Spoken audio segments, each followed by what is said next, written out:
Claro que um dia você abriu uma gaveta de roupa, abriu o armário e viu ali coisas colocadas de maneira esquisita. Meias na gaveta, sabe Deus do quê? Das camisetas, né? Ou, em suma, coisas desorganizadas. Não funciona, a coisa não funciona. Você vai lá, rearranja, põe tudo no devido lugar e aí a coisa funciona. Com as palavras, a coisa não é muito diferente, né? Ninguém diz, por exemplo, eu pedi um sanduíche salame de. Ninguém faz isso. As pessoas dizem, eu pedi um sanduíche de salame. As palavras têm ordem, elas têm organização, tal qual a gente faz com as coisas num armário, numa gaveta. A gente combina as coisas, combina. Então, eu digo, por exemplo, o menino, não digo a menino, nem digo o menina, por exemplo. Eu combino o artigo com o substantivo. Mas aí estou falando de quê? Quando eu digo substantivo, eu digo o nome de uma classe de palavras. E aí muita gente faz confusão entre a classificação morfológica, ou seja, a classificação das palavras em substantivo, adjetivo e por aí vai. Depois eu vou entrar em cada uma dessas classes. Muita gente então confunde esse processo, que é o da classificação morfológica, do entendimento da palavra como um elemento que pertence a uma classe, confunde isso com a função sintática, a função, o papel que ela tem na estrutura da frase. Se eu pegar, por exemplo, a palavra mulher, mulher vai ser um substantivo, é nome de um ser, não é? Se eu pegar o dicionário, eu vou ver mulher, ser do sexo feminino, tarará, tarará, tarará, tarará, definição. Muito bem. Se eu disser a mulher é essencial para isso e aquilo, a palavra mulher aí, o substantivo, mulher, funciona como núcleo do sujeito. Se eu disser eu vi aquela mulher, o sujeito mudou, o sujeito eu. A função da palavra mulher mudou, não deixa de ser substantivo, mas ela passa a ter uma outra função sintática. Ela passa a ser complemento do verbo ver, eu vi aquela mulher, e passa a funcionar como núcleo do complemento direto desse verbo ver. Então, não vamos confundir classificação morfológica com análise sintática, com função sintática. Quando se fala de classificação morfológica, fala-se do quê? Do enquadramento da palavra numa das 10 classes, 10 classes de palavras.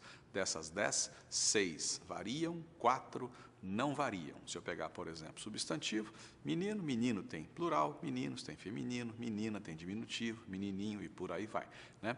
Se eu pegar, por exemplo, uma preposição, a preposição de, qual é o feminino de de? Não existe. Não vai me dizer que é dá, porque dá é a fusão de de mais a, né? Qual é o aumentativo de de? Também não existe. Qual é o plural de de? Também não existe. A preposição é a palavra invariável, né? Então, são 6 que variam, 4 que não variam. Lembre-se desses conceitos de variabilidade, de invariabilidade, de variação, de não variação. Substantivo. A palavra substantivo é da mesma família da palavra substância. E por quê? Porque o substantivo é, de fato, a substância do bloco que ele, substantivo, forma. Em torno do substantivo, podem girar palavras que vão modificar esse substantivo. Então, se eu disser, por exemplo, aquela bela menina disse, aquela bela menina, isso é um bloco. Aquela bela menina, o núcleo desse bloco, a substância desse bloco é menina.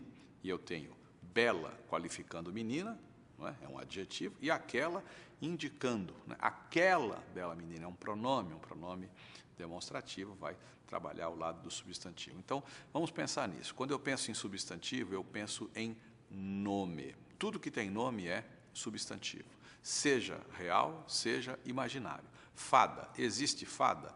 Dizem que não. Você pode até achar que é mentira. Existe sim. Tanto faz, se existe e não existe. É nome de ser? É. Como é que se chama aquela mulher que tem uma varinha, que usa um chapeuzinho, que não sei o é? É fada? É nome? É nome, é substantivo. Tudo que tem nome, seja real, seja imaginário, seja nome de pessoa, seja nome de coisa, seja nome de lugar, seja nome do que for, tudo que tem nome é substantivo. O adjetivo, esse ad de adjetivo, né, é um elemento importante. Ad quer dizer ao lado, perto, próximo. O adjetivo jaz ao lado, jaz junto de quem? Do substantivo. Para quê? para indicar uma qualidade, uma característica, um atributo desse substantivo. Mulher bonita, mulher substantivo, bonita adjetivo. Não é? Cuidado, porque muita gente tropeça em provinha de concurso, questãozinha simplesinha. Existe lá a palavra honestidade, por exemplo, né? Qual é a classe gramatical da palavra honestidade? Aí a pessoa pensa, honestidade é uma qualidade. Se é uma qualidade, é um adjetivo. Nota 0. 0 redondo, com compasso. Né? Honestidade é o nome da qualidade possuída por quem é honesto. Se honestidade é o nome, tudo que tem nome é substantivo. Veja como não é possível pegar a palavra honestidade e com ela qualificar uma outra. Você vai dizer que conheceu uma pessoa honestidade? Jamais. Né? Nossa, como aquele rapaz é honestidade? Jamais. Você não usa a palavra honestidade para qualificar outra. Não pode ser adjetivo. Né? Honestidade é nome, é nome. Se é nome, é substantivo. Agora, cuidado também. Você pega, por exemplo, a palavra pobre. Né? Em tese, pobre é adjetivo, quando, de fato, qualifica um substantivo. Homem pobre, mulher pobre, país pobre, escola pobre, filme pobre, texto pobre, música pobre. Pobre é adjetivo. Agora, se eu disser, no Brasil, os pobres ainda, pronto, os pobres, no caso, deixou de ser adjetivo, virou substantivo. Note que eu tenho o artigo os aí, os pobres. Pobres aí deixa de ser adjetivo, vira substantivo. Aliás, é possível substantivar qualquer palavra da língua. Qualquer palavra da língua pode ser substantivada, pode ser transformada em substantivo. Né? Isso é um detalhe muito importante. Se eu disser, meu barracão no Morro do Salgueiro tinha o cantar alegre de um viveiro, os versos iniciais da belíssima Chão de Estrelas, de Silvio Caldas e Orestes Barbosa, tinha o cantar. Cantar não é verbo aí, é substantivo. Note a presença do artigo, o cantar. Né? Cantar aí substitui canto, canto. O cantar é substantivo nesse caso. Estou falando de classificação morfológica, da classificação gramatical, da classe de palavras. Então, substantivo, substância, o substantivo é substancial. O adjetivo, ad, ao lado, perto, próximo, junto. O adjetivo modifica um substantivo. O artigo articula. Né? Lá no latim, se você for pegar a origem, você vai ver que artigo e articular são palavras da mesma família. Não é? Então, eu digo o menino, eu estou articulando já estou trabalhando, né, a concordância. O artigo é masculino, por quê? Porque menino é substantivo masculino. O artigo acompanha o gênero do substantivo. Se eu trocar menino por meninos, os meninos, né, eu vou ter o artigo no plural. Se eu trocar menino por menina, eu vou ter a menina, as meninas e por aí vai. Os artigos, você lembra, são definidos, indefinidos, o, a, os, as, uma, uns, umas. Nós temos ainda como classe de palavras variáveis, os pronomes, mas aí a coisa vai longe, e no livro você tem as definições todas, as subclassificações, os pronomes pessoais, os possessivos, os relativos, e por aí vai. Né? Nós temos os numerais, né? Números. Né? Então, nós temos 1, 2, 3, 4, 5, 6, 7, 8, 9, 10, esses são os numerais cardinais, aqueles que indicam quantidade.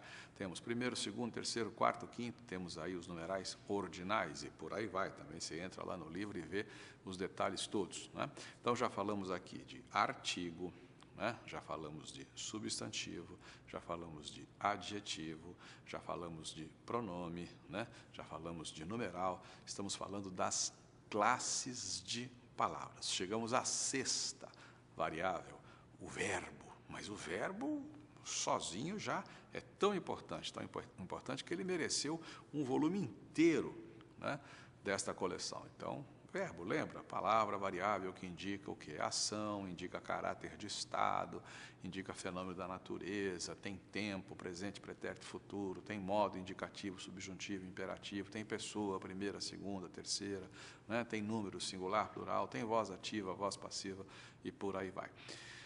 No outro time, o time das palavras invariáveis, nós temos a preposição que conecta palavras, lembre-se de que a palavra preposição, né? Preposição, pré-posição, posição anterior. A preposição sempre é posta antes do termo que ela, preposição, vai, né? Vai ligar, vai subordinar a um outro. Se eu disser sanduíche de salame, o de subordina salame a sanduíche. Né? Esse de é uma preposição. A preposição indica uma série de ideias, né? Indica matéria, indica lugar, introduz tantas e tantas ideias, e a preposição é invariável. A, ante, até, após, com, contra, de, desde, sem, sobre, durante, perante, mediante, por aí vai. Tantas e tantas preposições que nós temos na língua. A conjunção faz o quê? Conjunção, ela junta palavras que têm mesma função, né? Eu comprei banana e abacaxi, o e junta banana e abacaxi, que exercem a mesma função, função de complemento do verbo comprar, né? Mas a conjunção une essencialmente orações e estabelece nexo entre essas orações, né? Você não vai se eu não for. Para que você vá, existe uma condição. Qual é a condição? Eu também preciso ir. Se esse ser introduz uma oração que apresenta uma condição. Então, nós temos várias e várias conjunções, são sempre introduzir algum nexo, nexo de condição, nexo de causa, nexo de consequência, nexo de concessão, de comparação. Tudo isso está lá no livro, devidamente demonstrado, explicado, detalhado, né? Nós temos ainda como palavra invariável a interjeição, que é aquela palavrinha que a gente usa para expressar uma emoção, né? Para dizer do nosso estado de espírito, ai, né? Ui, quando dói, socorro, cuidado, né? E por aí vai. E temos, para encerrar o time das invariáveis, temos o advérbio, né? O advérbio, como o nome já diz, advérbio, ele anda junto do verbo para modificar esse verbo, estabelecer uma circunstância que pode ser de tempo, de modo, de lugar, de um monte de coisa. Tudo isso você tem lá no livro. E há um tipo de advérbio, o advérbio de intensidade, que pode modificar, além do verbo, pode modificar o adjetivo. Quando eu digo muito bom, por exemplo, esse muito intensifica o adjetivo bom, né? E pode modificar o próprio advérbio, muito bem. Esse muito reforça o advérbio bem, também é advérbio. Então, o advérbio modifica essencialmente o verbo, mas pode modificar um adjetivo ou um próprio advérbio, isso no caso do advérbio de intensidade. Para fechar essa primeira conversa aqui sobre as classes e tal, a relação entre as classes de palavras e a função sintática, eu lembro que existem as locuções, né? Então, se eu disser povo brasileiro, povo do Brasil, brasileiro é adjetivo, qualifica povo. Eu troco brasileiro por do Brasil. O que é do Brasil? É uma locução adjetiva. Uma locução adjetiva nada mais é do que uma expressão formada por duas ou mais palavras, uma expressão equivalente, no caso da locução adjetiva, a um adjetivo. Temos as locuções adverbiais, né? Se eu disser, você faz tudo calmamente, né? Calmamente é um advérbio de modo, né? Você faz tudo calmamente. Você faz tudo às pressas. Às pressas não é propriamente um advérbio, é uma locução adverbial. No caso também de modo, indica como você faz as coisas. Às pressas, esse as tem acento indicador de crase, e às pressas é uma locução adverbial. Temos as locuções prepositivas, né? Por exemplo, então, se eu disser, passei horas e horas à espera do seu chamado, à espera de, né? Isso é uma locução prepositiva, à espera de, né? Temos, então, várias e várias locuções, e, na verdade, o que é uma locução?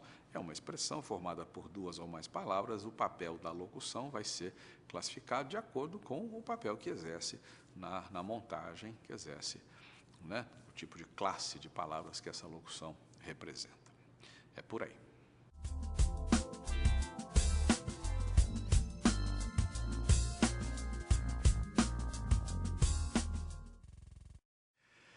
Pois é, o volume sobre análise sintática está terminando aqui, mas eu faço questão de dizer a você o seguinte: o que eu disse lá no começo?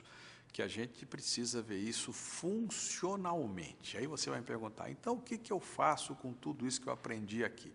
Análise sintática, a classificação dos termos, a função dos termos, a classificação das orações e tal. Uma parte do que você faz com isso, você viu no próprio volume, né? Algumas dicas de concordância, o sujeito, a concordância verbal e tal. Outras partes virão em outros DVDs, em outros volumes. Exemplo, para aprender pontuação, aprender a pontuar, eu preciso saber a análise sintática. Se eu não souber a análise sintática, eu não saberei usar a vírgula, usar o ponto e vírgula, por exemplo.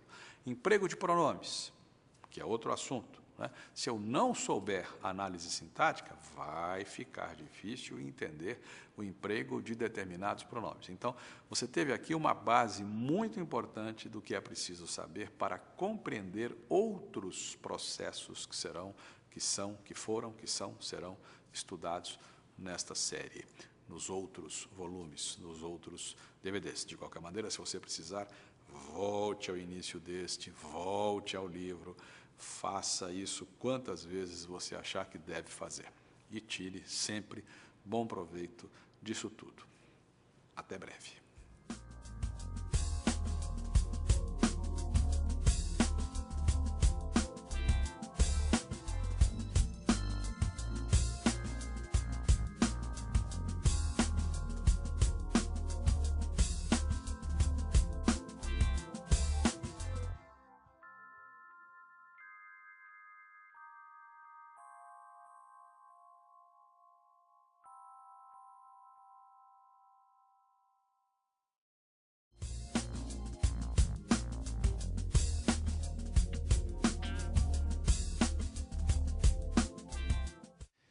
Pois bem, nós temos de ver alguns conceitos básicos para começar a nossa conversa sobre análise sintática. Você certamente já ouviu falar de frase, de oração, de período. O que vem a ser isso? A frase é todo enunciado linguístico que tem sentido completo. A frase pode ter, pode não ter verbo. Quando eu digo socorro, isso é uma frase. Existe verbo aí? Não, não existe verbo, né? Eu disse simplesmente socorro, só isso, nada mais do que isso, e consegui transmitir uma mensagem. Todo mundo que ouve alguém dizer socorro entende, capta qual é a mensagem. Isso é uma frase. Isso é uma oração? Não, não é uma oração. Por quê? Porque não existe verbo, não é? Não existe verbo. Se eu disser, gostei muito do filme tal, gostei muito do filme tal, gostei, eu gostei, verbo gostar. Isso é uma frase, eu transmiti um sentido, transmiti uma mensagem, todo mundo entendeu a mensagem que eu transmiti. Eu gostei muito do filme tal. Isso é uma frase? É. Isso é uma oração? É. Por quê? Porque o meu enunciado foi estruturado a partir de um verbo. Então, se existe verbo, é oração, certo? Frase pode ter, pode não ter verbo. Tanto faz, o que importa é transmitir mensagem, transmitir um sentido. Eu gostei muito do filme tal, é uma oração que forma um período. Quantas orações tem esse período? Uma oração só, portanto, período simples. Eu gostei muito do filme tal que vi ontem à noite, né, no cinema X. Pronto. Eu gostei, verbo gostar, do filme tal, que vi do verbo ver, segundo verbo, segunda oração. Tenho agora duas orações. A primeira oração, eu gostei muito do filme tal, a segunda, que vi ontem à noite no cinema X. Pronto, tenho duas orações, tenho um período composto, certo? Acho que fica bem claro o que é frase, o que é oração, o que é período, né? Então, frase sem verbo não constitui oração, tudo bem? Né? Frase com verbo constitui oração. E aí, se constitui oração, constitui período. O período vai ser simples ou composto, depende do número de orações.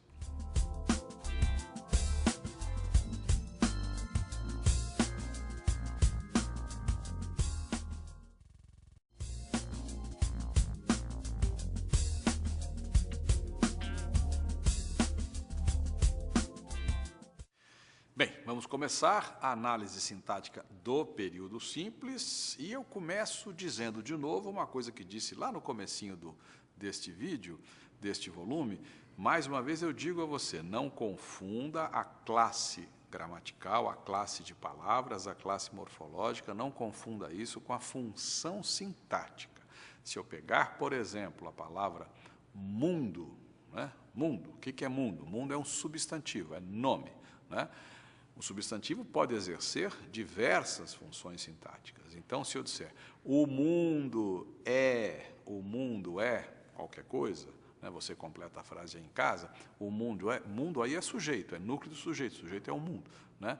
É preciso conhecer o mundo, pronto, conhecer o mundo complementa o verbo conhecer, mundo aí passa a ser o quê? Núcleo do complemento do verbo conhecer, núcleo do objeto direto, e por aí vai. Então, não vamos confundir, um substantivo é um substantivo, qualquer que seja a função sintática, ou seja, o papel que ele exerce na estrutura. Quando se fala de análise sintática, a sintaxe, esse sim de sintaxe, é o mesmo sim de sinfonia, esse sim da ideia de quê? De junção, né? De coisa que é posta uma ao lado da outra, e na sinfonia existem os sons juntos. Né? A sintaxe trata da organização, da estrutura, da engenharia. Né? E aí a gente vê qual é a função, né, que cada classe, que cada palavra vai exercer nessa estrutura, nessa engenharia, na construção da oração, na construção do período. É disso que se ocupa a análise sintática.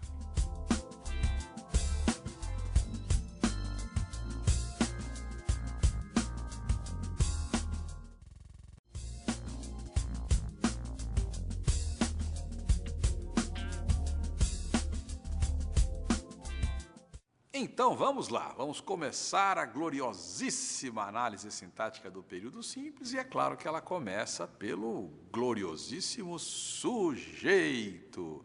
Quem é que nunca ouviu falar desse coitadinho do sujeito, que é de longe disparado o termo da análise sintática que mais apanha, coitado, que eu não sei como ele aguenta apanhar tanto. E por que ele apanha?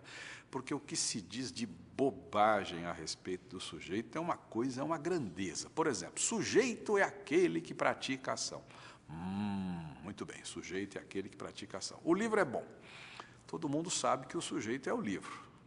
Né? Eu nem preciso explicar o que é sujeito para perguntar qual é o sujeito de o livro é bom e para todo mundo acertar. É o livro. Qual é a ação que ele pratica? Diga lá, você tem 70 bilhões de anos para responder qual é a ação que ele pratica. Nenhuma, né? Nenhuma. Né? Meu coração não se cansa de apanhar da vida. Meu coração não se cansa de apanhar da vida.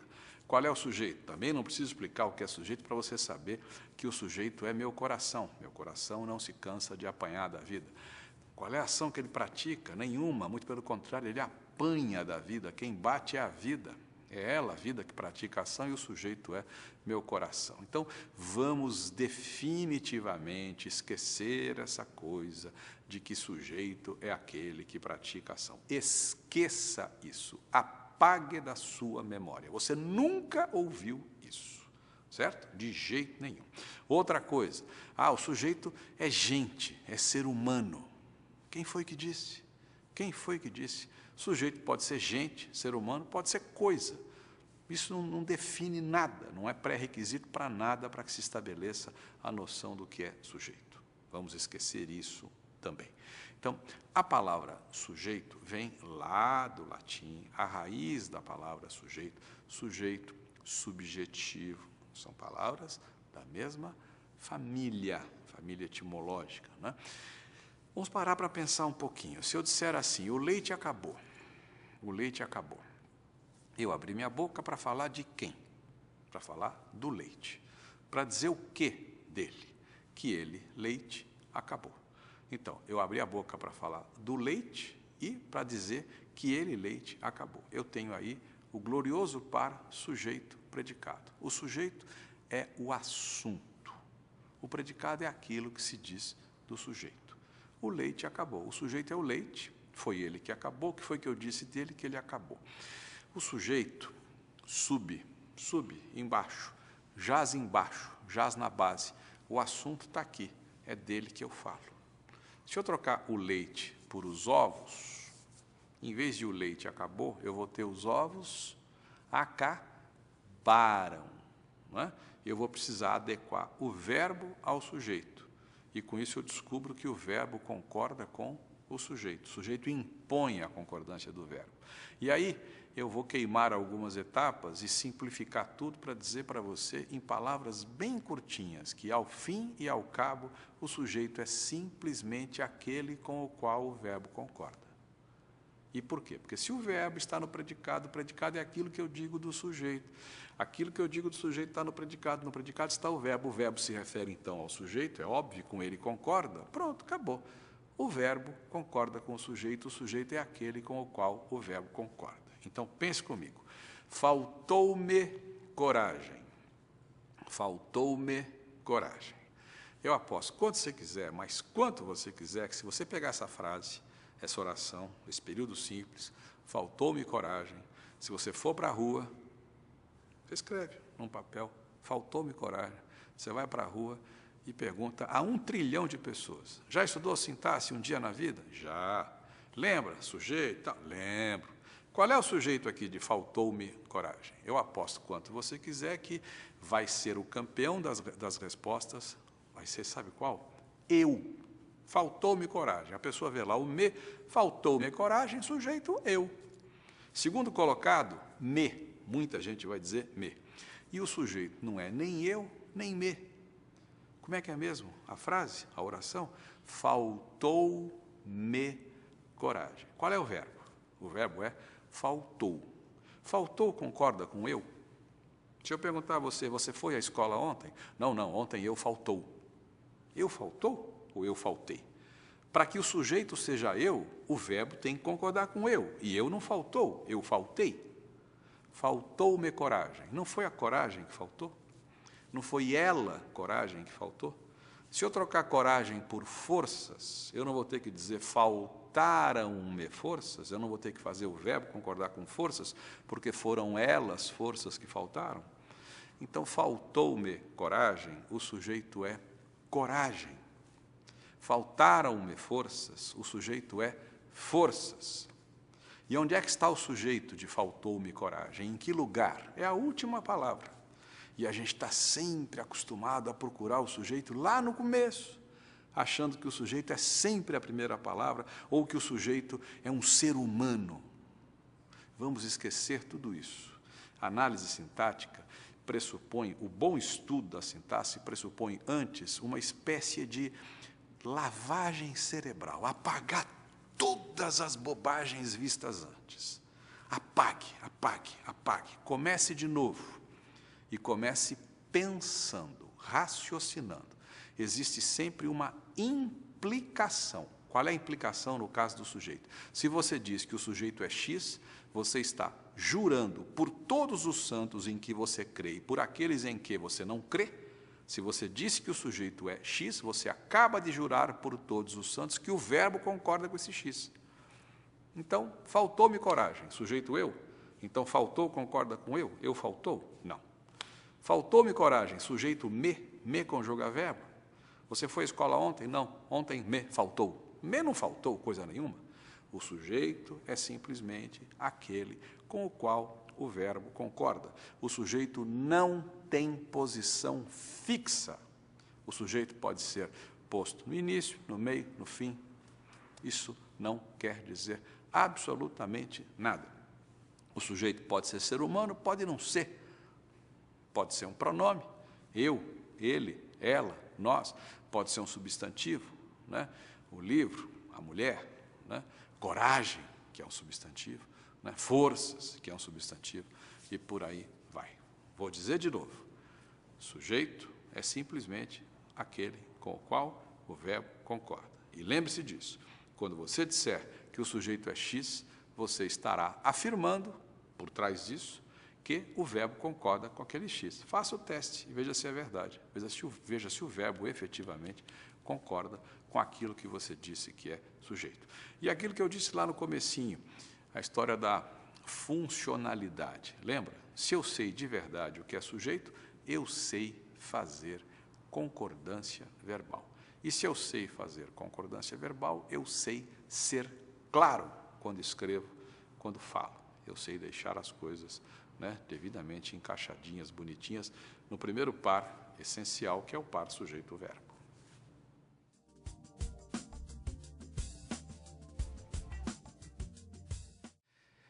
Pois é, nós temos tipos de sujeito, né? Se eu disser, meu mundo caiu, o começo daquela belíssima canção, lembra? Maísa, meu mundo caiu, sujeito, meu mundo, né?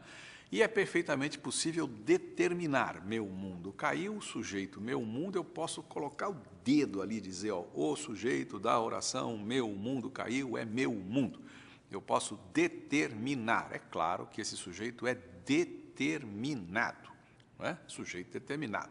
Meu mundo caiu, sujeito meu mundo, né? O núcleo do sujeito é mundo, né? É um núcleo só, portanto, esse sujeito é determinado simples.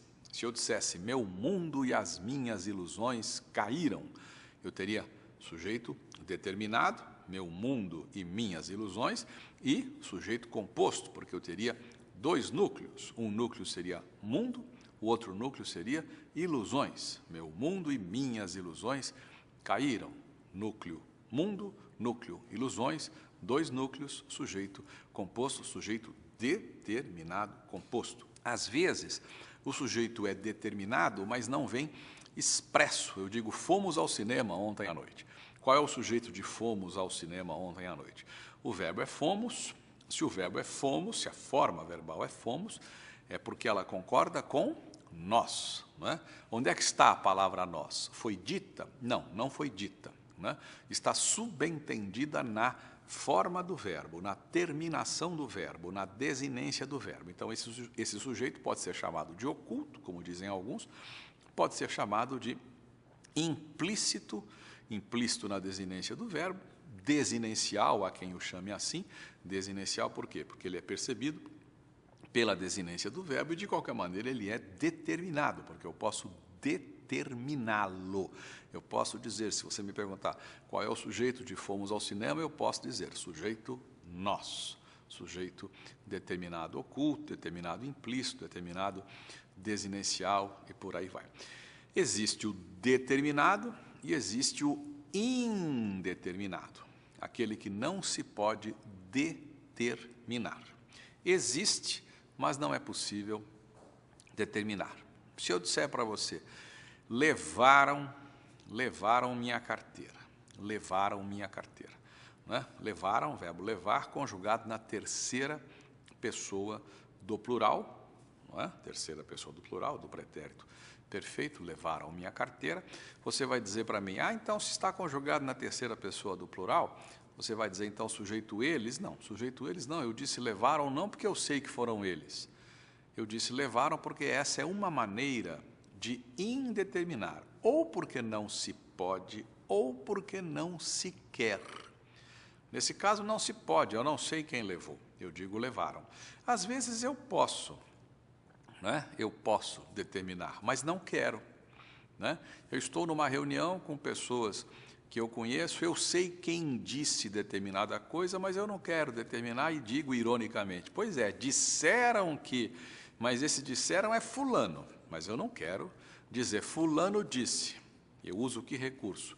Jogo o verbo para a terceira pessoa do plural e digo, disseram que isso iria dar certo, né? Disseram, eu estou indeterminando porque, na verdade, eu não quero determinar. Então, eu jogo o verbo para a terceira pessoa do plural, não explicito o sujeito passa a ser, então, indeterminado. É claro que se eu disser, os professores disseram, aí sujeito determinado, os professores, está ali o sujeito mais do que explícito. Né? Tá? Se eu disser, seus pais vieram aqui, disseram coisas estranhas.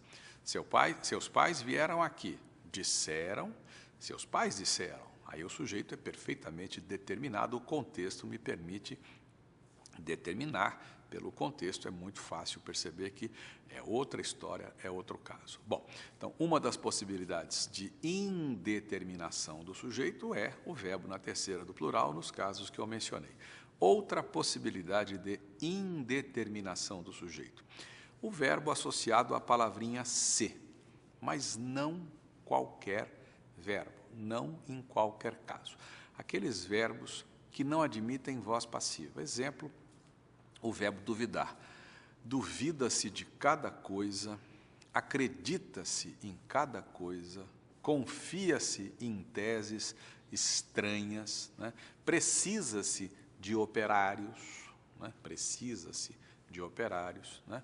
E por aí vai. Ainda se crê em coisas esquisitas naquela sociedade, ainda se crê em coisas esquisitas naquela sociedade. Verbo crer, quem crê, crê em, né? Um verbo que não admite voz passiva, é verbo transitivo e indireto, né? Trabalha-se muito por aqui, verbo trabalhar, no caso, um verbo intransitivo. Em suma, um verbo que não admite voz passiva associado ao ser configura um caso de sujeito indeterminado. Quando eu digo precisa-se de operários, eu não determino o sujeito do verbo precisar. Existe, mas ele não é determinado. Não é inexistente, é indeterminado, certo?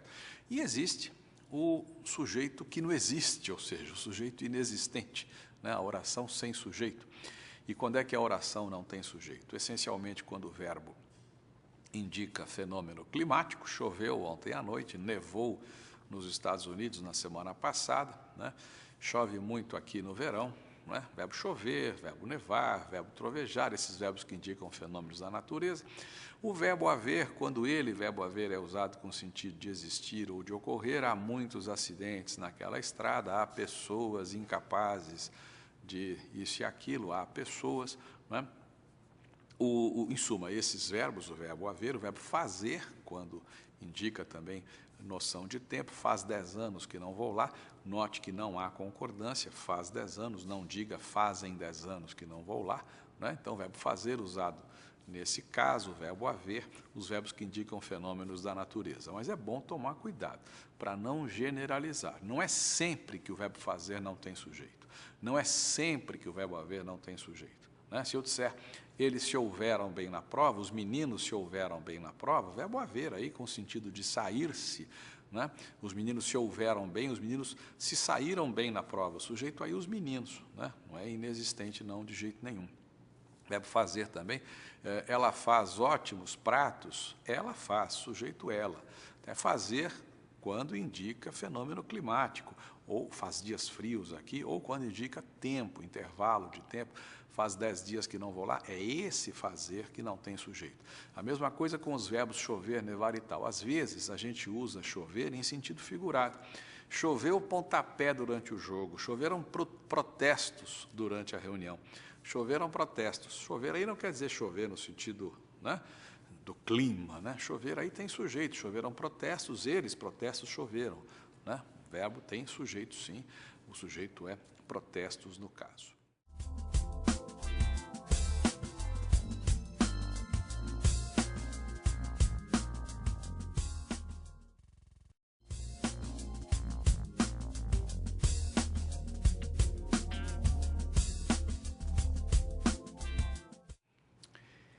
Imagine o seguinte, você está em casa, família reunida, e chega uma pessoa da família, não é? E entra e diz, encontrei, ou então, achei. Você sabe do que se trata, você sabe o que ele estava procurando. Tudo bem, faz todo o sentido do mundo. Quando ele disser, encontrei, e se era uma coisa desejada, que todo mundo queria que fosse encontrada, você já vai dar continuidade e as pessoas todas vão dizer, oba, que legal, como, quando, onde e tal, não sei o quê. Agora, suponha o seguinte, você está lá em casa com a família, com os amigos e tal, chega alguém e diz, encontrei, mas ninguém sabe do que se trata, né? Qual vai ser a reação de todo mundo? Vai ser perguntar para essa pessoa, o que você encontrou, né? Quem você encontrou? Ou então, alguns mais, né, irônicos vão dizer, está tudo bem com você, está passando bem, né? Porque ninguém sabia de nada do que esse cidadão estava procurando, o que ele queria encontrar. Por que eu estou dizendo isso? Porque quando a gente usa determinados verbos em determinadas situações, a gente tem um determinado esquema, né, um determinado processo. Por exemplo, o verbo encontrar.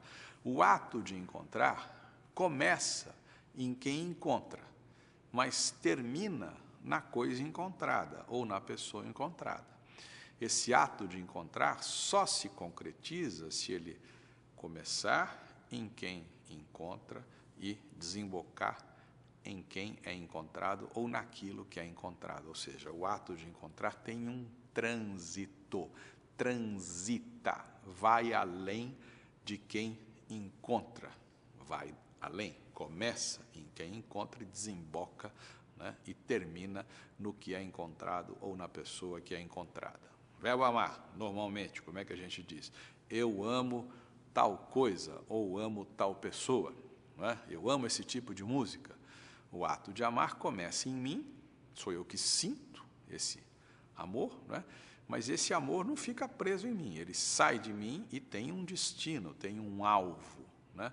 A pessoa ou a coisa. Então, eu amo você, o amor sai de mim, transita até você. O processo de amar é transitivo, transitar o trânsito dos automóveis, é isso mesmo, o trânsito, o deslocamento.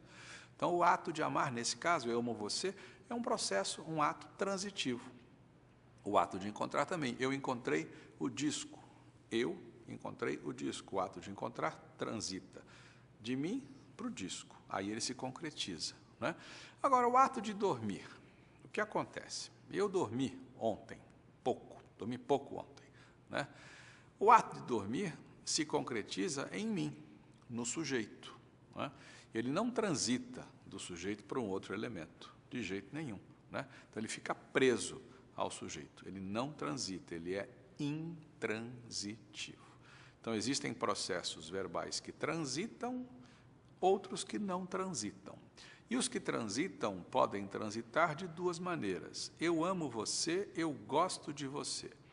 Nos dois casos, existem aí processos verbais, amar, gostar, né, que transitam. O ato de gostar sai de mim, vai até você, o sentimento sai de mim, vai até você, o amor também.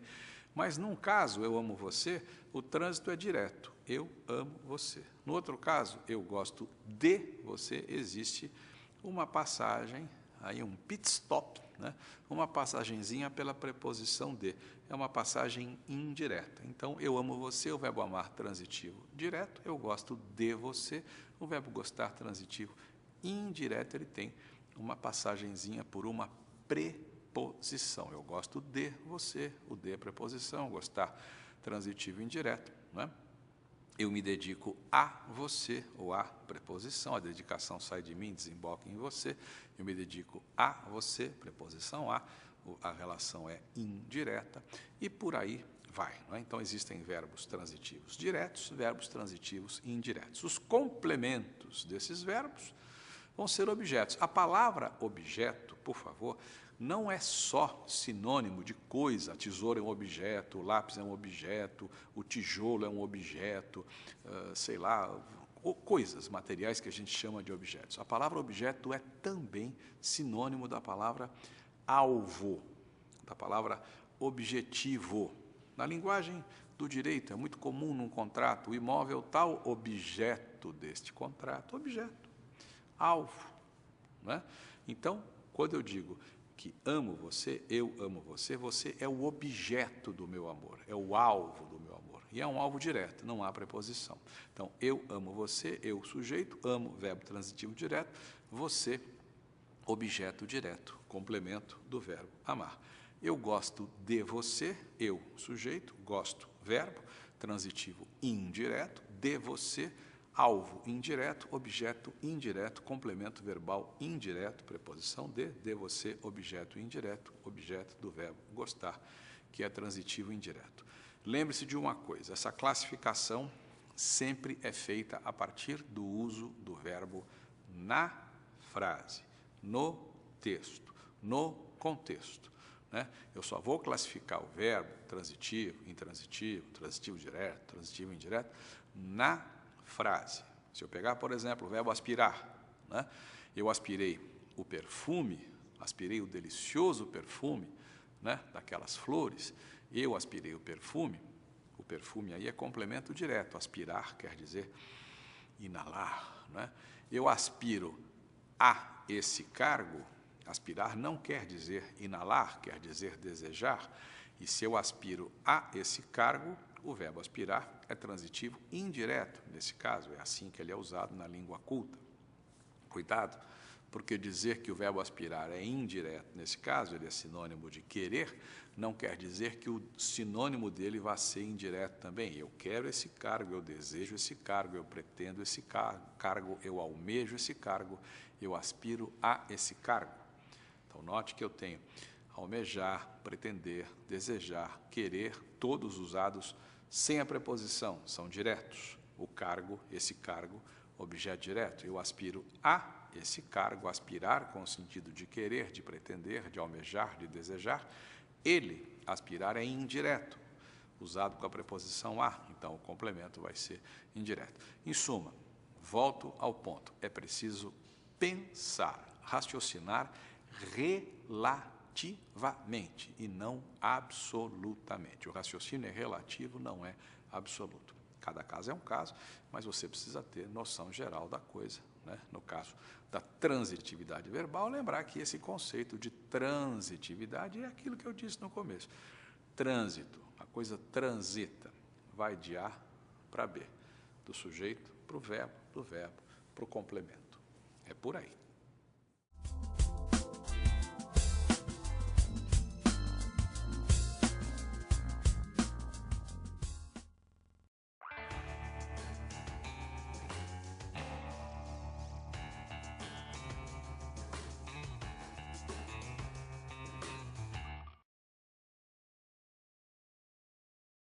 Olá, sujeito, predicado, objeto. Quem é que nunca ouviu falar disso? Oração subordinada, oração coordenada. Eu sei que são nomes que deixam muita gente com os cabelos arrepiadíssimos, né? Muita gente só de ouvir falar em sujeito predicado já começa a passar mal. Pois é justamente o que a gente vai fazer aqui, ao contrário, é tentar fazer você não passar mal quando ouvir esses nomes, tentar fazer você entender o que é essa coisa importantíssima chamada análise sintática. A gente vai tentar aqui fazer você pensar um pouquinho, entender os processos e tentar, sobretudo, trabalhar com a coisa funcionalmente, ou seja, para que eu preciso saber a análise sintática? Se eu não tiver onde aplicar esse conhecimento, né, faço o que com ele? Pois é, eu quero mostrar a você aqui que você precisa saber sintaxe para saber uma série de coisas no que diz respeito a produzir um texto e a compreender um texto. É isso que a gente vai fazer neste volume. É isso.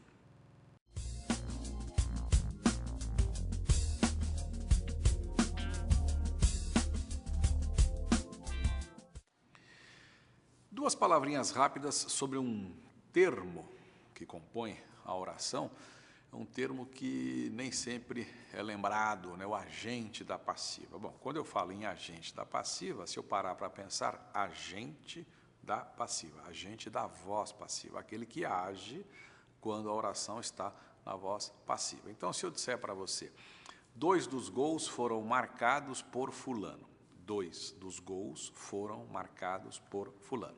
Foram marcados, lembre-se, olha aí, foram, verbo ser, marcados, particípio do verbo marcar, isso é uma estrutura verbal típica da voz passiva analítica, aquela que é composta, formada pelo verbo ser mais particípio.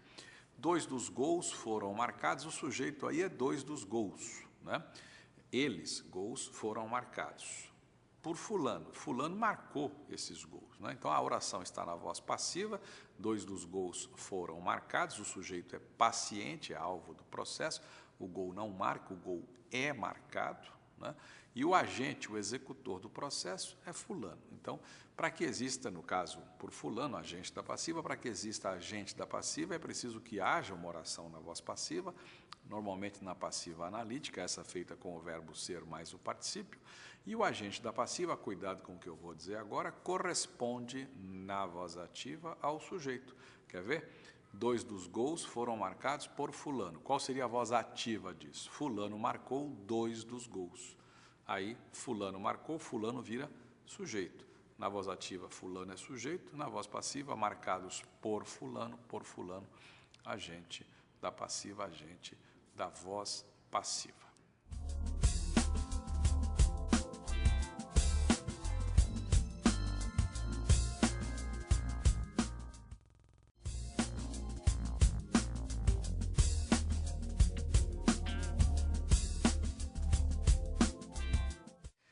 Pois é, eu falei aqui de complemento verbal e existe um outro complemento, o complemento nominal. Se o complemento verbal é complemento de verbo, o complemento nominal é complemento de nome. Nome. Mas quando se pensa em nome em gramática, não se pensa em Pedro, Maria, Joana, Francisca e por aí vai. Quando se pensa em nome, pensa-se essencialmente no substantivo, né? Mas também pode-se pensar no adjetivo, pode-se pensar no advérbio, quando o assunto aí é complemento nominal, complemento do nome, né? Então, se eu disser, a compra da casa exigirá um grande sacrifício da família. A compra da casa, compra aí não é verbo, não é o verbo comprar, é o nome compra, é o substantivo compra. A compra da casa. A expressão da casa funciona como complemento desse nome compra. É o alvo daquilo que o nome expressa. Se eu digo a compra de alguma coisa, essa compra tem um alvo, o alvo dessa compra, que é nome, repito, compra aí é nome, é substantivo, o alvo aí é a casa, a compra da casa funciona como complemento desse nome, complemento nominal. O complemento nominal sempre será ligado ao nome por uma preposição. Sempre será ligado por uma preposição e eu recomendo a você que vá para o livro e que veja todos os detalhes que estão ali explicados em relação ao complemento nominal.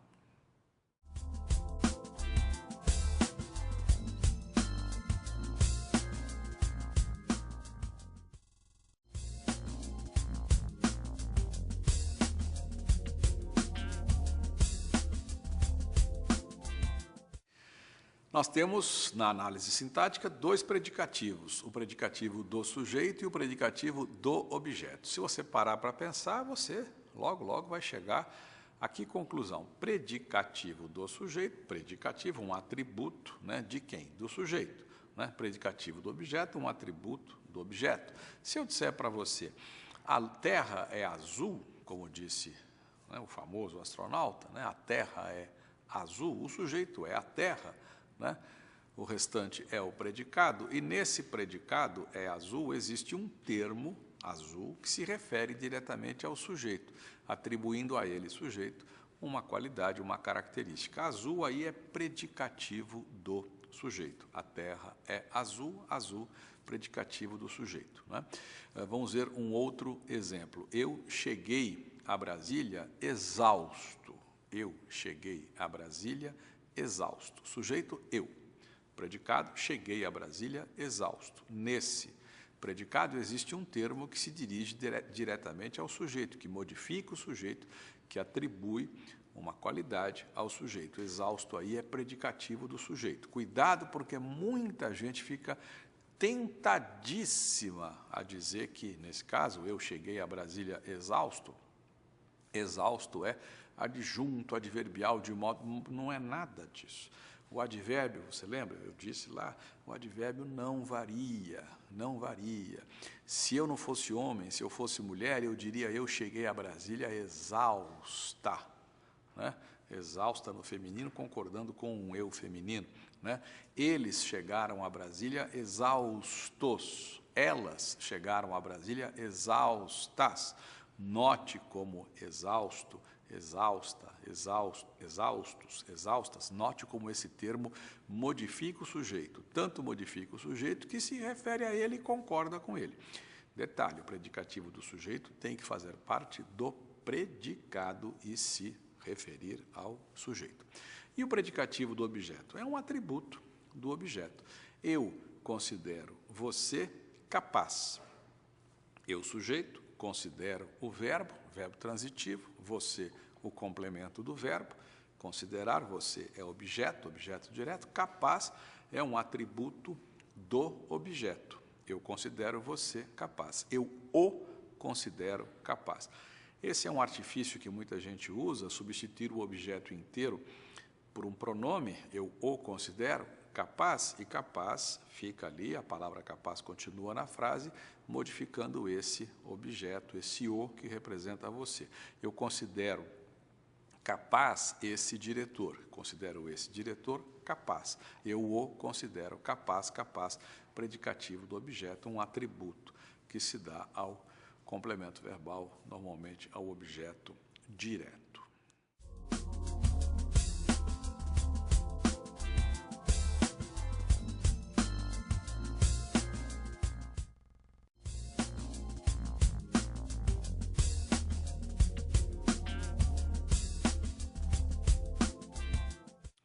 Bom, vamos trocar agora duas palavrinhas sobre os adjuntos, o adjunto adnominal, o adjunto adverbial, né? E depois sobre o aposto e sobre o vocativo.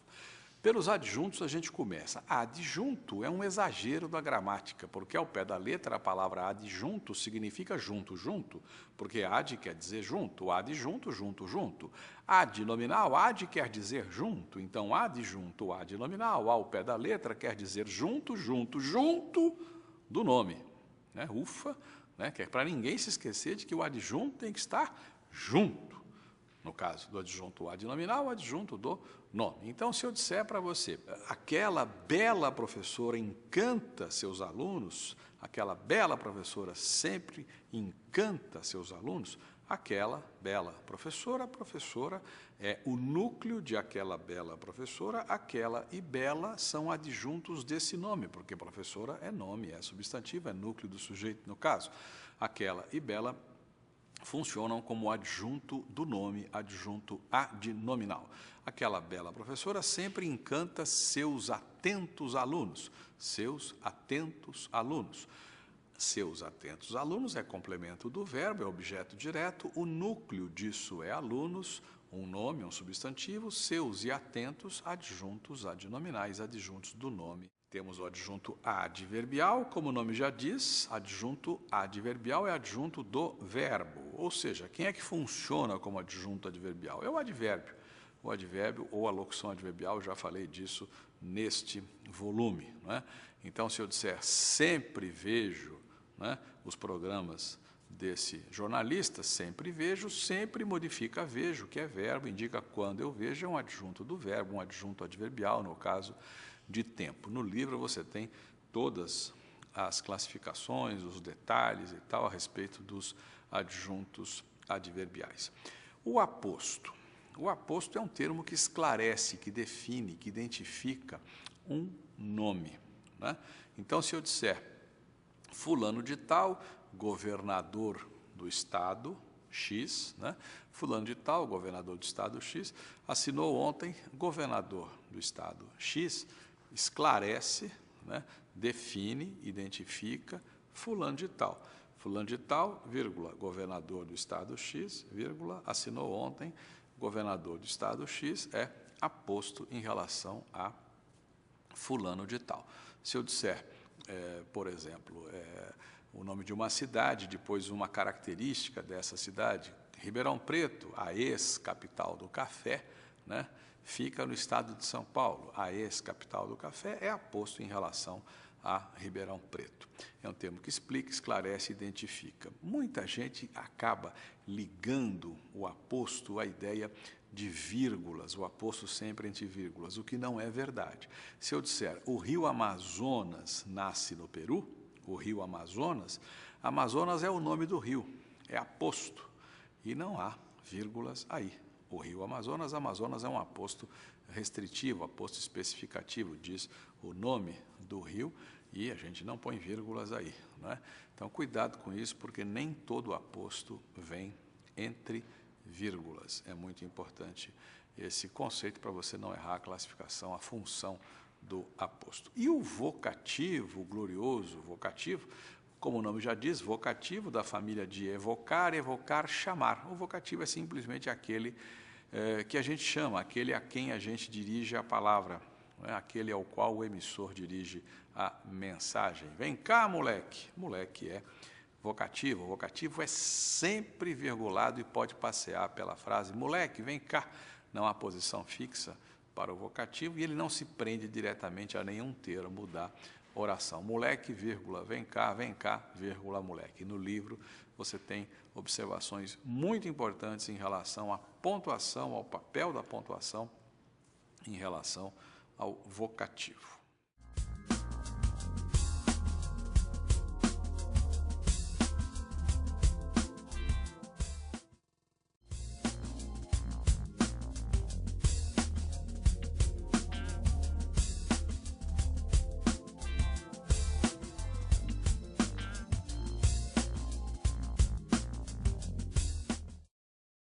começar pelas coordenadas, orações coordenadas, período composto por coordenação.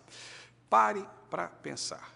Coordenar, coordenar, prefixo co, né? Subordinar, prefixo sub. Qual a diferença? O co nivela, o sub desnivela, né? O co põe no mesmo plano. Então, orações coordenadas são ordenadas, ou seja, postas, ordenadas no mesmo plano. Uma não depende da outra, são orações independentes, uma não exerce função sintática em relação à outra. Se eu disser para você, vamos traduzir isso, né, rapidamente com um exemplo concreto. Vim, vi, venci.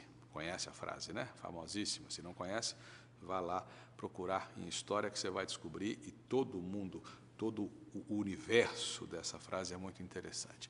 Vim, vi, venci. Tenho 3 verbos. Vim, uma forma verbal, vi é outra forma verbal, venci é outra forma verbal. São 3 verbos, são 3 orações, período composto, né? E nada liga as orações a não ser uma vírgula. Vim, vírgula, vi, vírgula, venci.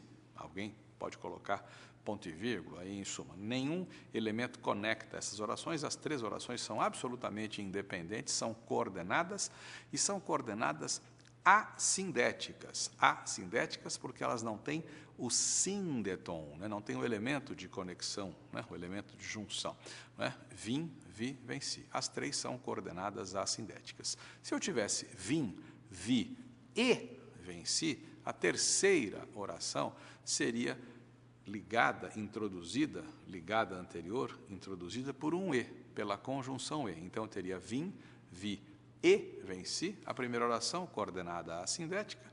A segunda, coordenada assindética. A terceira, e venci, coordenada sindética, porque ela teria o conectivo, né? O elemento, o síndeton, o elemento de conexão, esse e que é a conjunção. Então, vi, oração coordenada assindética, vim, aliás, desculpe, a primeira oração coordenada assindética, vi, a segunda coordenada assindética, e venci, a terceira seria coordenada sindética. Se ela é sindética, ela tem uma conjunção. Se ela tem uma conjunção, eu vou ver qual é o papel dessa conjunção. No caso do e, todo mundo sabe, o valor do e é somar, né? Então, esse e soma, acrescenta, adiciona, adicionar, né? Adição, aditivo. Lembra? Pois é. Oração coordenada sindética aditiva. Essa terceira, então, seria uma coordenada sindética aditiva. Ela é introduzida por uma conjunção, a conjunção e, que adiciona, que soma, que acrescenta. As coordenadas sindéticas são 5. Uma delas é a aditiva, nós já vimos. A outra é a adversativa, né? A adversativa me faz pensar em adversário, em adversidade. Eu corri muito, mas não alcancei o ônibus. Para que foi que eu corri? Para alcançar. Alcancei? Não alcancei.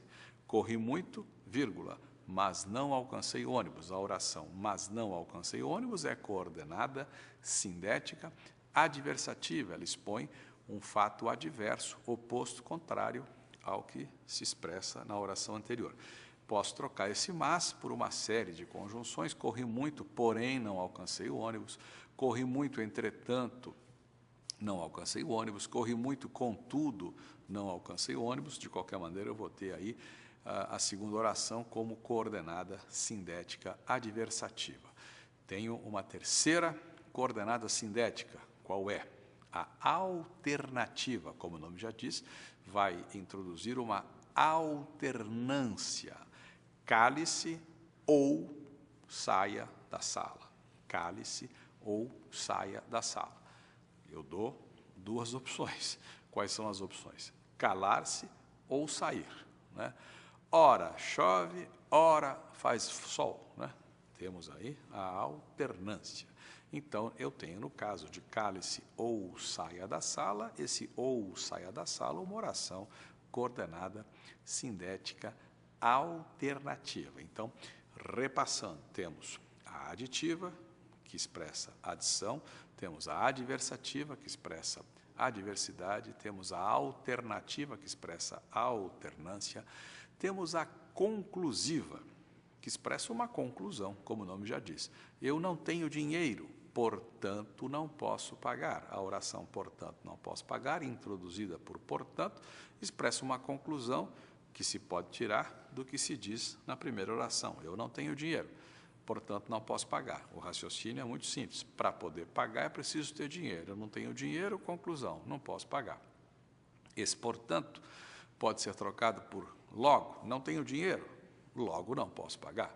Não tenho dinheiro, por isso não posso pagar. Não tenho dinheiro, por conseguinte, não posso pagar. Temos 4, temos mais uma, a quinta, a coordenada sindética explicativa. Como o nome já diz, ela introduz uma explicação, uma justificativa. Cumprimente-o, porque hoje é seu aniversário. Eu disse cumprimente-o, dei uma espécie de ordem e em seguida justifiquei a ordem dada, porque hoje é seu aniversário. Cumprimente-o, pois hoje é seu aniversário. Cumprimente-o, que hoje é seu aniversário. Então, nós temos 5 coordenadas sindéticas. Vamos repassar. A aditiva, a adversativa, a alternativa, a conclusiva e a explicativa. A coordenada sindética, repito, é aquela que é introduzida por uma conjunção, né? A assindética não tem conjunção, não tem o elemento de conexão, e aí a gente fecha o grupo das orações coordenadas.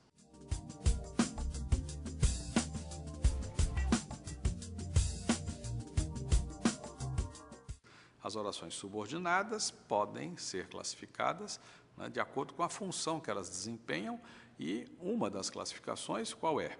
A primeira que a gente vai ver aqui, as orações substantivas, né, aquelas que exercem função sintática que um substantivo pode exercer. Depois, as adjetivas e depois as adverbiais. São 3, então, os blocos em que se dividem as orações subordinadas. Mas é bom voltar à palavra subordinadas, subordinada, subordinar, subordinação, sub.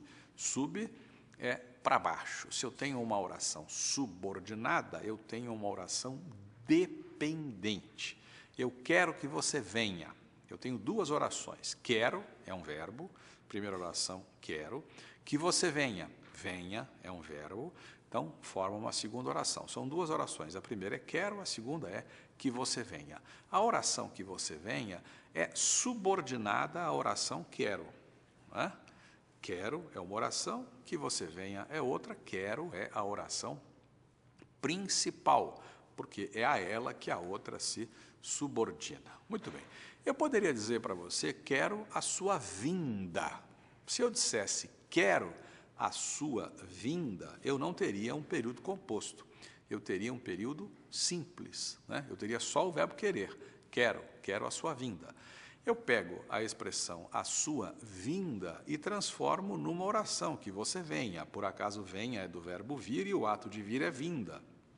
Note que a oração que surgiu, que você venha, né, apresenta o verbo vir, que é da mesma família do substantivo vinda, né? Então, a oração que você venha exerce em quero que você venha o mesmo papel que o substantivo vinda exerce em quero a sua vinda. Outro exemplo, quero a sua participação. Um verbo só, verbo querer, quero, né? Período simples, quero a sua participação. Eu pego a expressão a sua participação e transformo numa oração. Para transformar numa oração, vou precisar de verbo. Que verbo vai ser? O verbo participar, da mesma família de participação, do substantivo participação. Então, em vez de quero a sua participação, quero que você participe. A oração que você participe exerce a mesma função da expressão a sua participação, cujo núcleo é participação, que é um substantivo. Por isso, a oração que você participe é substantiva.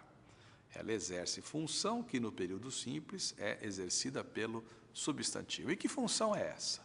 No caso de quero a sua vinda, quero a sua participação, eu quero alguma coisa. Eu quero alguma coisa.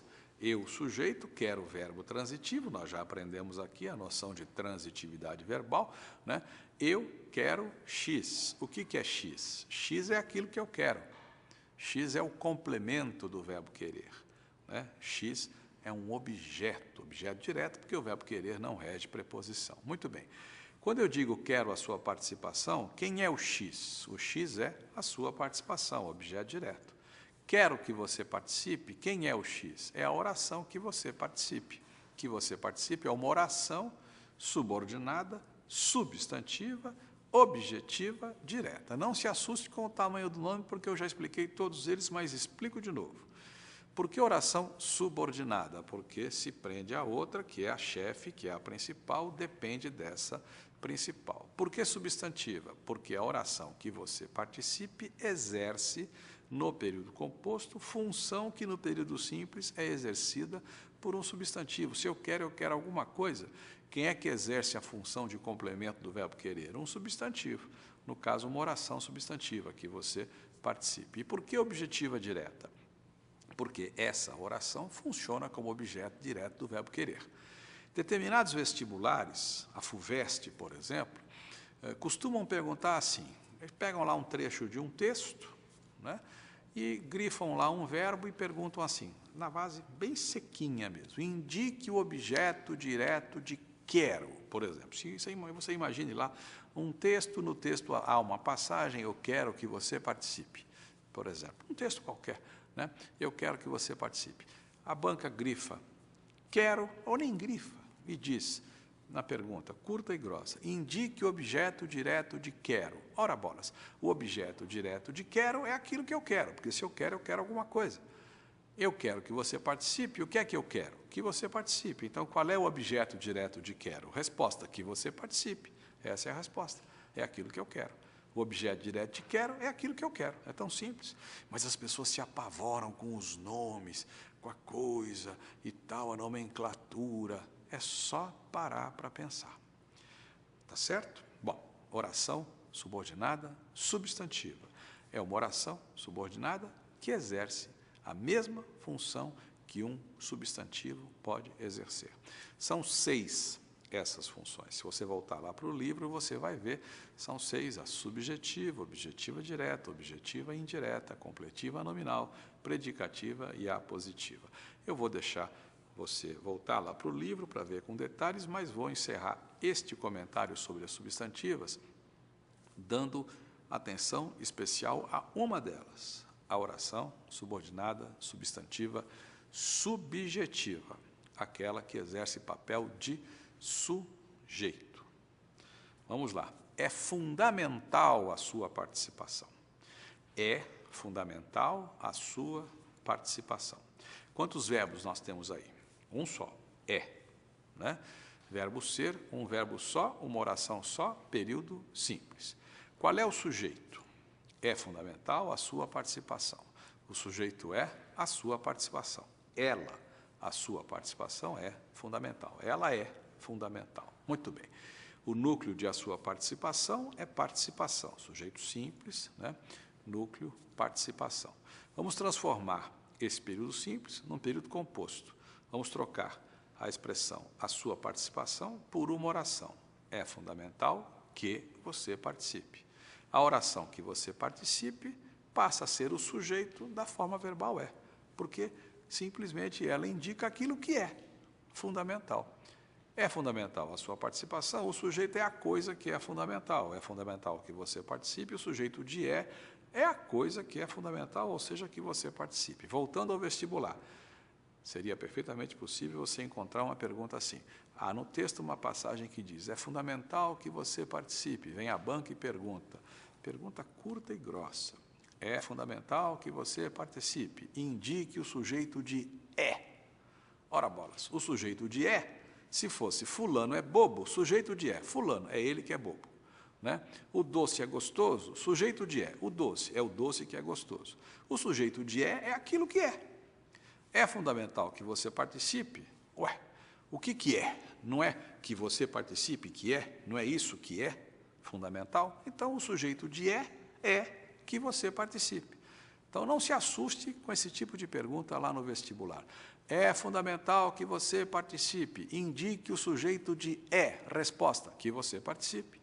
A oração que você participe representa aquilo que é fundamental, ou seja, o sujeito de é, né? O sujeito daquilo que é fundamental. Oração subordinada, substantiva, subjetiva. Lá no livro, muitos detalhes, muito cuidado com isso.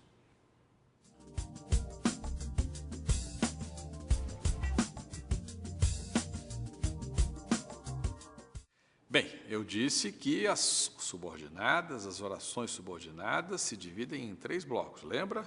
Substantivas, adjetivas, adverbiais. O primeiro bloco já foi. Vamos para o segundo bloco, as orações adjetivas, subordinadas adjetivas. Por que será que elas se chamam adjetivas?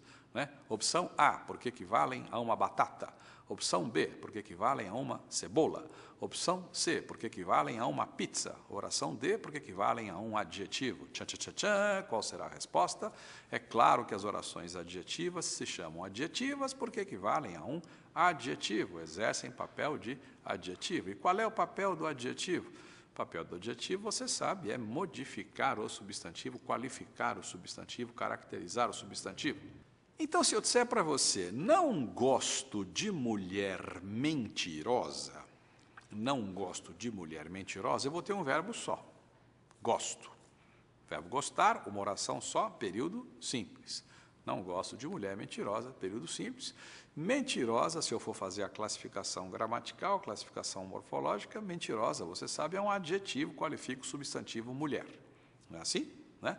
Mulher mentirosa, mentirosa, adjetivo qualifica mulher. Função sintática de mentirosa, adjunto adnominal. Mulher é nome, é substantivo núcleo. Mentirosa, adjunto do nome, adjunto adnominal, morfologicamente falando, um adjetivo.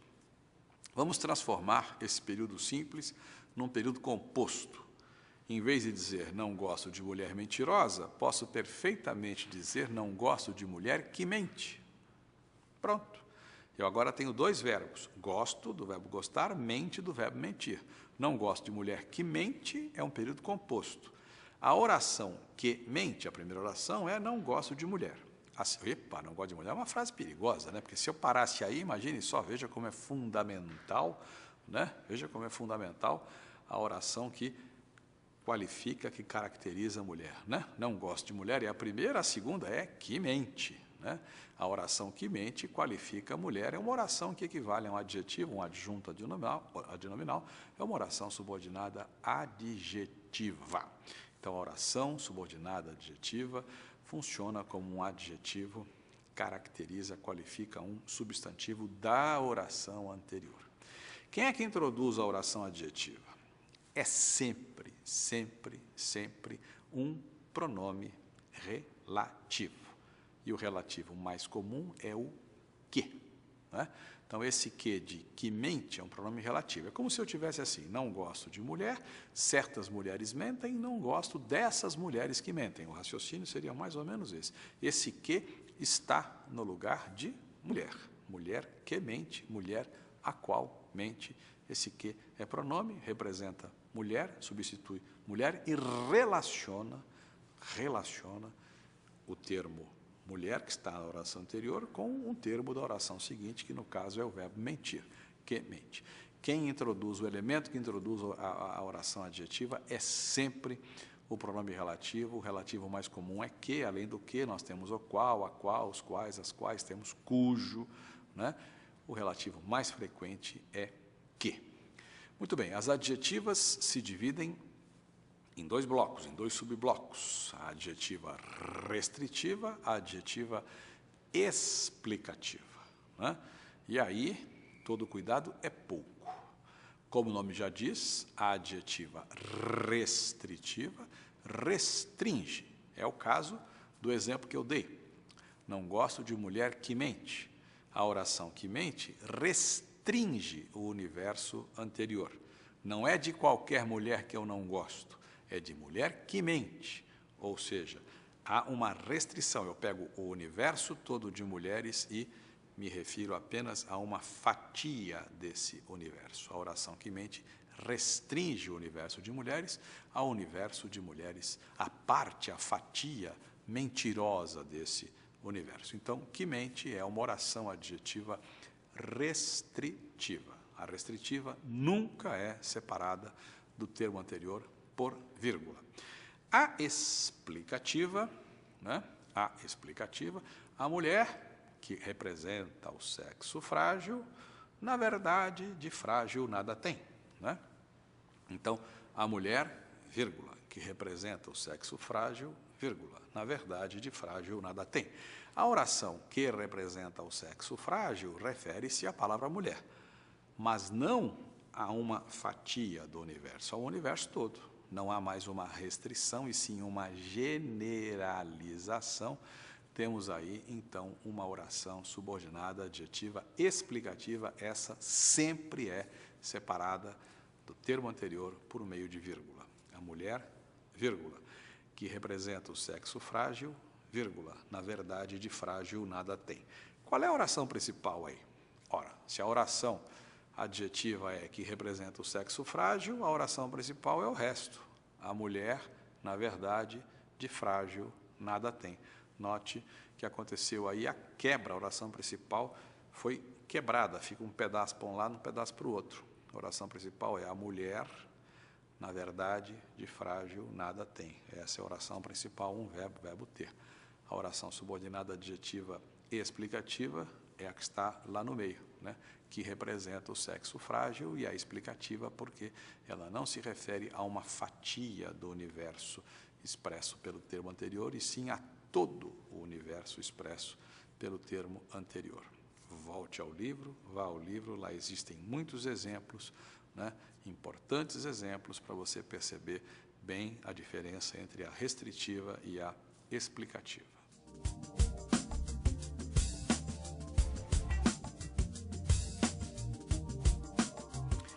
Pois é, chegou a vez do terceiro bloco. Lembra? Orações subordinadas, 3 blocos, subordinadas substantivas, subordinadas adjetivas, subordinadas adverbiais. Por que será que elas têm esse nome? Né? Subordinadas adverbiais. No mínimo, elas devem ser equivalentes a quê? A um advérbio, a uma expressão adverbial, é claro, é óbvio. Então, se eu pegar o seguinte texto, se eu disser assim, naquele momento, fez-se noite em meu viver. Naquele momento, fez-se noite em meu viver. Quantos verbos eu tenho aí? Um só, o verbo fazer. Fez-se noite em meu viver. Cuidado, viver aí não é verbo, viver aí é substantivo. Em meu viver, em minha vida. Naquele momento, fez-se noite em meu viver, um verbo só, período simples, não é isso? Período simples. Qual é o papel da expressão naquele momento? Indicar quando se fez noite em minha vida, quando se fez noite em meu viver, né? Naquele momento é um adjunto adverbial de tempo. Naquele momento fez-se noite em meu viver. Quando é que se fez noite em meu viver? Naquele momento.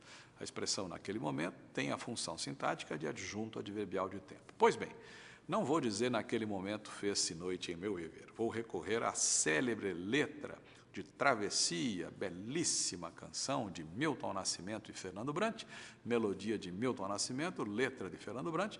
O Fernando começa a letra dizendo, quando você foi embora, fez-se noite em meu viver. Eu pergunto outra vez, quando é que se fez noite em meu viver? A resposta não é mais naquele momento, a resposta é quando você foi embora. Quando você foi do verbo ir. Quando você foi embora é uma oração. Uma oração cujo papel é exatamente o mesmo da expressão naquele momento, ou seja, o papel de indicar quando se fez noite em meu viver. Então, em vez de eu ter um adjunto adverbial, eu vou ter uma oração adverbial, porque a circunstância de tempo agora é expressa por toda uma oração, a oração quando você foi embora. De modo que essa oração, quando você foi embora, é subordinada adverbial de tempo, ou seja, temporal. Pois é, a adverbial temporal é uma das 9, são 9 orações subordinadas. O nome de cada uma tem tudo a ver com a circunstância que cada uma expressa. Por exemplo, temporal, circunstância de tempo, né? Causal, circunstância de quê? De causa. Não fui porque estava doente. A oração porque estava doente indica a causa, o motivo de eu não ter ido. Oração subordinada, adverbial, causal, né? E no livro você tem todas as opções de conjunções. Não fui porque estava doente, não fui visto que estava doente, não fui já que estava doente, e por aí vai. A adverbial consecutiva vai indicar o quê? Uma consequência. Choveu tanto que as ruas ficaram alagadas. A oração que as ruas ficaram alagadas expressa a consequência do que se informa na outra oração, na oração principal, choveu tanto. O alagamento é consequência do excesso de chuva. A oração que as ruas ficaram alagadas é subordinada adverbial consecutiva. Nós temos a condicional, que expressa uma condição. Se chover, não irei. Caso chova, não irei. Temos a comparativa, que expressa uma comparação. Dorme como um urso. A oração como um urso é adverbial comparativa. Você dirá, epa, oração como um urso? Cadê o verbo? Dorme como um urso dorme. É comum o verbo da oração comparativa, da adverbial comparativa, ficar escondido, subentendido, mas ele está lá, né? Nós temos a adverbial conformativa, né? Aquela que expressa conformidade, uma coisa feita conforme outra. Eu fiz o doce conforme você me ensinou. Eu fiz o doce, oração principal, conforme você me ensinou. A oração conforme você me ensinou é subordinada adverbial conformativa, né? Consoante você me ensinou. Que bonito, consoante. Hoje em dia ninguém nem usa mais isso, mas você vai encontrar em textos clássicos consoante, que equivale a conforme. Equivale a como? Fiz o doce como você me ensinou. Cuidado aí, não há comparação, e sim conformidade. Bom, voltando à questão, são 9 as orações subordinadas adverbiais, todas elas estão no livro, volte lá, veja o nome de cada uma delas e, sobretudo, o valor de cada uma delas, as opções todas de conjunções, questão da ordem, da posição e por aí vai. É por aí.